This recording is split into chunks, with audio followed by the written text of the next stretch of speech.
രേണുസുതി എന്ന വ്യക്തിയെക്കുറിച്ച് പല ആളുകൾക്കും പല അഭിപ്രായങ്ങളാണ്. പക്ഷേ ഞാൻ അവരിൽ നിന്നും പഠിച്ച കുറച്ച് പാഠങ്ങളുണ്ട്. അതെന്തൊക്കെയാണെന്ന് നോക്കിയാലോ. ഒന്നാമത്തെ കാര്യം എന്ന് പറയുന്നത്, B strong in every situation. നമ്മുടെ ലൈഫിൽ എന്ത് പ്രതിസന്ധി വന്നാലും ആ പ്രതിസന്ധികളൊക്കെ തരണം ചെയ്ത് ധൈര്യമായിട്ട് മുന്നോട്ട് പോകുക. അതുപോലെ തന്നെ ഒരു ക്രിറ്റിസിസത്തിനെയും നിങ്ങൾ സ്റ്റോപ്പ് ചെയ്യാൻ സമ്മതിക്കാതിരിക്കുക. രേണുസുതിയെ സംബന്ധിച്ച് ഒരുപാട് സൈബർ ബുള്ളിങ്ങും അതുപോലെ ഒരുപാട് വിമർശനങ്ങളും കേട്ടിട്ടുള്ളൊരു വ്യക്തിയാണ്. പക്ഷേ എന്തൊക്കെ വിമർശനങ്ങൾ നേരിട്ടാലും ആ കുട്ടി മുന്നോട്ട് പോയത് നല്ലൊരു ധൈര്യത്തിലാണ്. ആരെന്ത് പറഞ്ഞാലും എനിക്കെൻ്റെ ജീവിതം വലുത് എന്നുള്ളൊരു ചിന്താഗതിയായിരുന്നു. ഒരു തരത്തിൽ നോക്കിയാൽ അതൊരു ബെസ്റ്റ് മോട്ടിവേഷൻ തന്നെയല്ലേ. ആരൊക്കെ നമ്മളെ കുറ്റപ്പെടുത്തിയാലും ധൈര്യമായി മുന്നോട്ട് പോകാൻ നമുക്ക് കഴിയുന്നുണ്ടെങ്കിൽ ഒരാൾക്കും നമ്മളെ തളർത്താൻ കഴിയില്ല. അതുപോലെ തന്നെ ബിലീവ് ഇൻ യുവർ സെൽഫ്, അത് വലിയൊരു മോട്ടിവേഷനാണ് കേട്ടോ.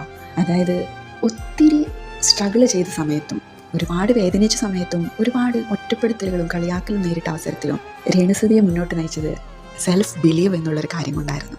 നമ്മളൊന്ന് ആലോചിച്ച് നോക്കി, നമ്മളാണ് ഇതേപോലെയുള്ള വിമർശനങ്ങൾ ഏറ്റുവാങ്ങുന്നതെങ്കിൽ എത്ര ആൾക്കാർക്ക് ഉറച്ചൊരു ധൈര്യത്തോടു കൂടി മുന്നോട്ട് പോകാൻ കഴിയും. അറിഞ്ഞോ അറിയാതെ ഒരാൾ നമ്മളെ കുറ്റം പറയുമ്പോൾ അല്ലെങ്കിൽ നമ്മളെ വേദനിപ്പിക്കുന്ന ഒരു വാക്കുകൾ പറയുമ്പോൾ നമ്മൾ എത്രമാത്രം സങ്കടപ്പെട്ട് ഡൗൺ ആയി ഡെസ്പടിച്ച് പോകുന്നുണ്ട്. അപ്പോൾ അങ്ങനെയുള്ളൊരു സിറ്റുവേഷനിൽ ഈ രേണുസുതി എന്നുള്ളത് വലിയൊരു പ്രചോദനം തന്നെയാണ്. അപ്പോൾ നമുക്ക് രേണുസുതിയിൽ നിന്ന് കിട്ടിയ പാഠം എന്താ?